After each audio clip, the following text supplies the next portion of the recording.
Oh. Hey guys, Happy Splasher here. Good afternoon. So right now we are going to do the Divine Arena, so let's check it out. Okay, normally we would save this Divine Arena because of the world event that's happening tomorrow, but since we're on the other account, it'll be okay. I don't really need to complete this one, but yeah, we'll do that. So yeah, so we have a Void Spirit on the left, we have a Rajan Flaming on the right. Ice versus Fire seems familiar.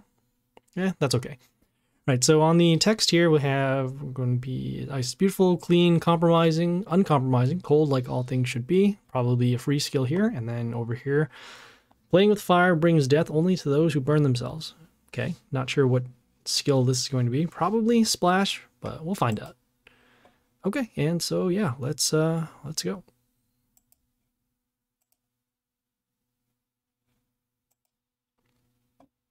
Why is the sound not showing up of all things? It was happening.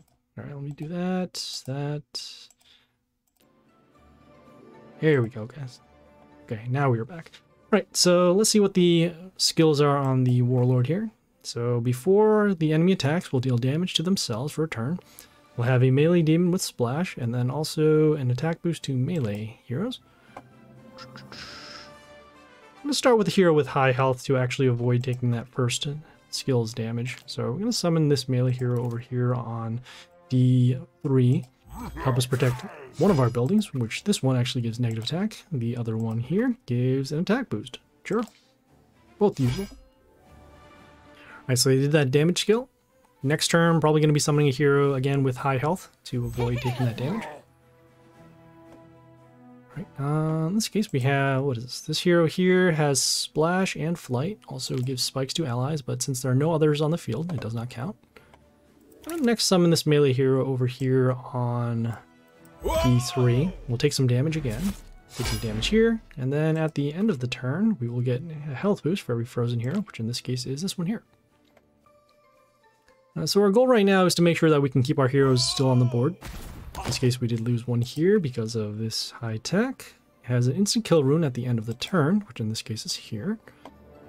Do you want to get rid of this so that we can avoid seeing more of these instant kill runes on the field?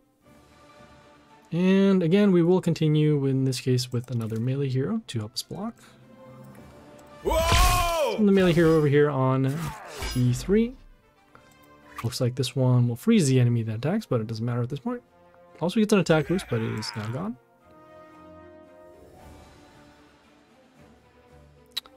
Okay, they did the melee summon. This one deals damage to enemies around themselves. Oh, okay. So in this case, this hero will be destroyed. Wow. Ugh, both of them are destroyed. Even worse. All right. Let's see here. We have this hero here deals damage to enemies around target in radius 2. And also dealing with this high health hero.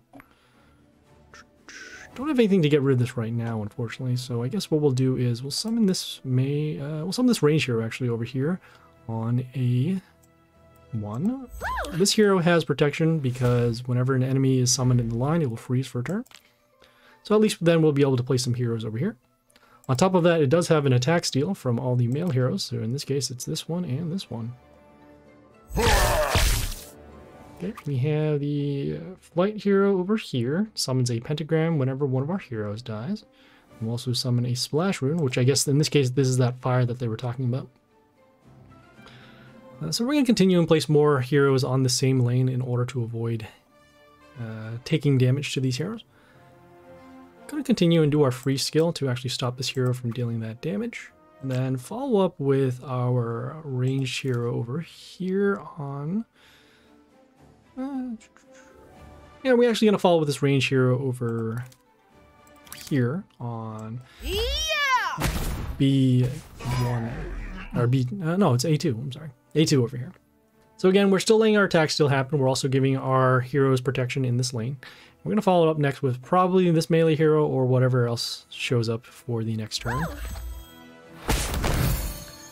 So as you can see right now, we are having a little bit of an issue because we don't have very strong attack. So we are letting these lanes open for damage, but at the same time we are stacking damage over here, and we're going to use our free skill for that. So we have this range hero over here, has these two heli crystals, which will give metal shield to this hero. going to continue and summon this melee hero over here, as mentioned. Whoa! Okay, we'll destroy the crystal and then go for some more damage over to the Warlord.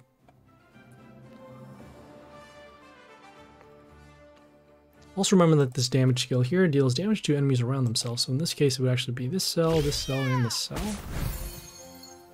Okay, we have the flight hero here that deals damage to enemies in target. In this case, because it is frozen, we don't have to worry about that. So combat will actually destroy that. I'm going to continue and summon this... I'm going to summon this melee hero over here with the high health. I guess we could have actually summoned a range hero to deal a little more damage. This hero does give us some freeze once the melee heroes on our side are attacked. So yeah, probably we'll actually go for the range hero next turn.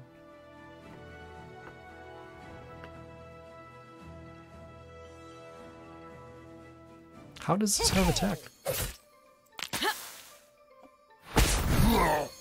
Okay, so we have that damage again. I'm gonna follow up actually with another one of these to do some more attack steal, and then also protect our heroes in the lane. So we have enough combat again, and then we have our attack steal again. Next turn we will be summoning another range hero and potentially do our void summon as well to get some damage on the board. Whoa!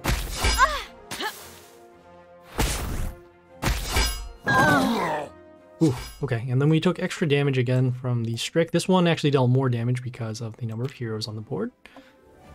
Follow with our range summon, and then give an attack boost to our range summons. So we're a little short on damage right now.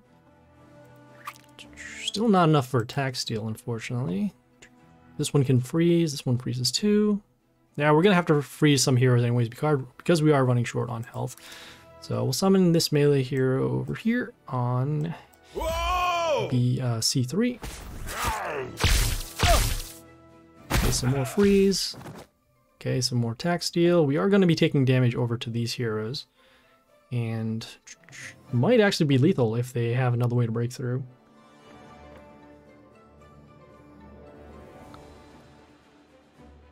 Okay, we have damage there. Damage here to actually lose our heroes. Ugh. Alright. Oh, okay. Well, I actually have lethal now. We have an open lane, and we'll just summon the range hero here on A1. Your death makes the darkness closer.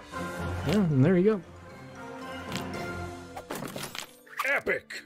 Okay, let's do the fire side now.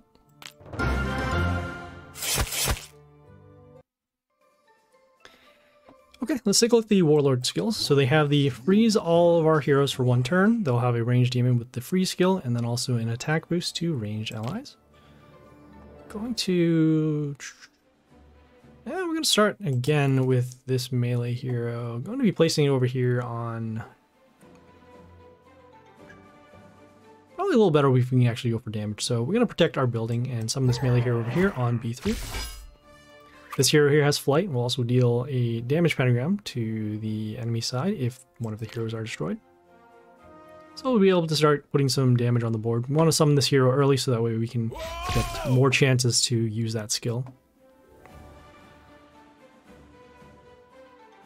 Okay, next we have the Jormungand Grand, again freezing two of our heroes. Going to do our damage skill now, and then followed up with the Flammy Heli over here on A1.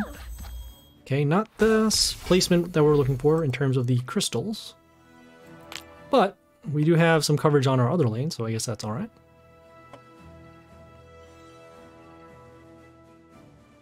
Okay, so that damage skill actually did stop the Jormungand Grand over here.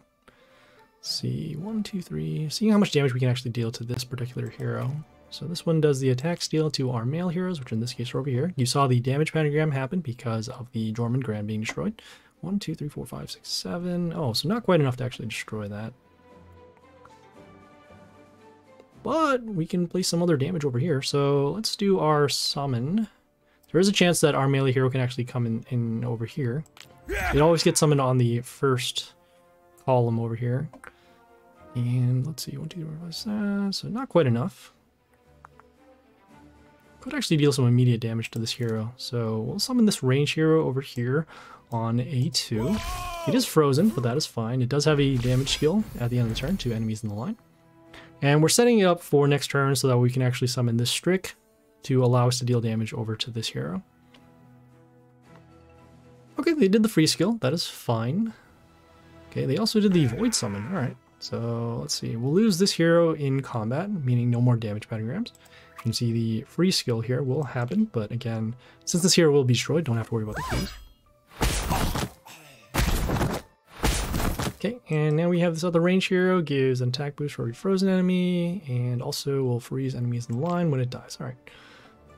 So fortunately, we did set up for this next turn. We will summon the Strick over here on C1.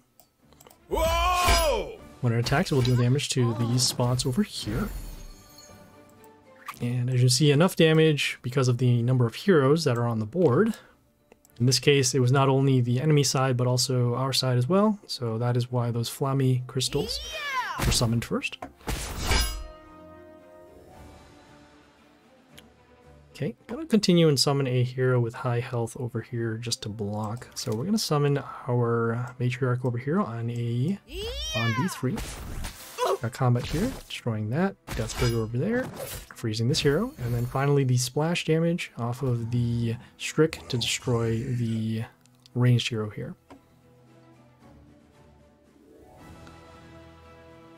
So it's looking all right. We have a lot of lanes protected with our attacking heroes. Also have high health over here. Have this hero that freezes one of our heroes at the end of the turn. Combat there. Yeah, we can place a little bit of disruption on the board. So we'll summon next this range hero over here on C2. Whoa! We'll summon an instant kill rune on their side of the board. So we'll be able to stop at least a hero coming on this lane here. Okay, next turn looks like we will get an attack boost available to our melee heroes, which in this case are over here. So let's see, 29, give an attack boost. That puts it at 51, and one more ought to do it, even with the Dormant Grand here. Woo! And there you go. So that was the fire side. Epic! So as you can see, both battles are a little bit different. You do need to set up both the sides of the board in order to go for damage. For the ice side, you're going to have a little more difficult time just because those free skills aren't really for damage. It's just more of stopping heroes.